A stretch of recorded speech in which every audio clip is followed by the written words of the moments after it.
Sunday மத்தியானம் 3:15 மணி ஆகுது. இப்போ தான் ஒரு கொடூரமான ஒரு சம்பவத்தை பண்ணிட்டு வரேன். நோய்களை பற்றிலாம் எனக்கு பார்க்க பிடிக்காது அப்படிங்கிறவங்க இந்த வீடியோவை இதோட ஸ்கிப் பண்ணிடுங்க. ரொம்ப சென்சிட்டிவாக இருக்கிறவங்க தயவு செஞ்சு இதுக்கு மேலே பார்த்துடாதீங்க. பார்த்தீங்கன்னா கண்டிப்பாக வாந்தி எடுத்துருவீங்க. இங்கே இருக்குமா? அதுதான் சார். இவ்வளோ உயிரோட தான் இருக்கு. ஓடுது. நல்லா ஸ்மெல் வருது. பாருங்க. அதான் சார். எதுக்கெடுக்கு வந்துட்டே இருக்கே. இது பாருங்க. உங்களுக்கு வலிக்கலாம் இல்லையாம்மா?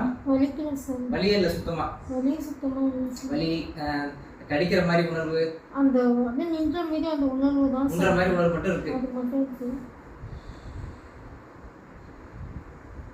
இங்கேயுமே ஓட்டை இருக்குமா? என்ன வேலை செய்றீங்க? வீட்டில் தான் சார் இருக்கிறேன். இங்கே போக முடியும்.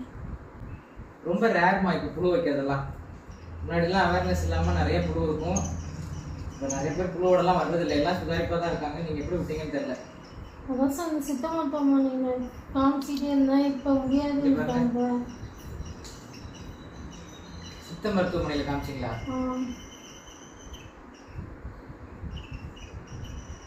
புழு இருக்கிற வரைக்கும் பார்த்துட்டு புழு இருந்தாலும் முடியாதுட்டாங்களா? முடியாதுன்னு சொல்லிட்டாங்க சார். இதான் சாக்குன்னு அவங்கள பற்றி நான் கமெண்ட்டும் அடிக்கல, அவங்க யாருன்னு கூட நான் கேட்டுக்கல. என் வேலையை மட்டும் நான் பார்க்குறேன். எடுத்துடலாமா?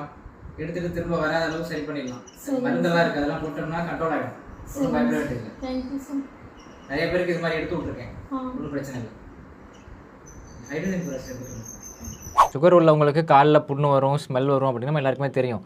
முன்னாடிலாம் அடிக்கடி காலில் புழுவோடு நிறைய பேர் வந்துட்டு இருந்தாங்க. இப்போ நம்ம விழிப்புணர்வு நிறைய ஏற்படுத்தினதுனால காலில் புண்ணு வந்தவொடனே ஆரம்பத்திலே சரி பண்ணிடுறாங்க. புழு வர்ற வரைக்கும் விடுறதில்ல. ஆனால் இப்போ ஒரு அம்மா வந்தாங்க, காலில் புண்ணு, அது அவ்வளோ புழு உயிரோடு இருக்குது. ஒன்று ஒன்றா எடுத்திருக்கேன். திரும்ப அந்த புழு உருவாகாமல் இருக்கிறதுக்கு மருந்தெல்லாம் கொடுத்துருக்கேன், ட்ரெஸ்ஸிங் பண்ணியிருக்கேன். இதுக்கெல்லாம் முக்கிய காரணம் விழிப்புணர்வு இல்லை.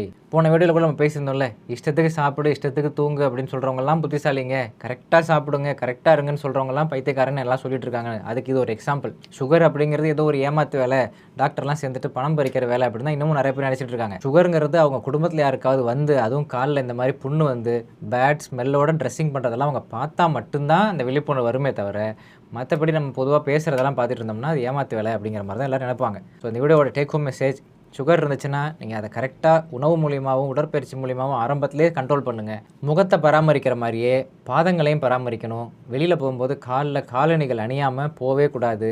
சின்ன புண்ணு வந்தாலும் ஆரம்பத்திலே அதுக்கு சிகிச்சை எடுத்து அதை குணப்படுத்திடணும். இந்த மாதிரி புழு வர்ற அளவுக்கு விடக்கூடாது.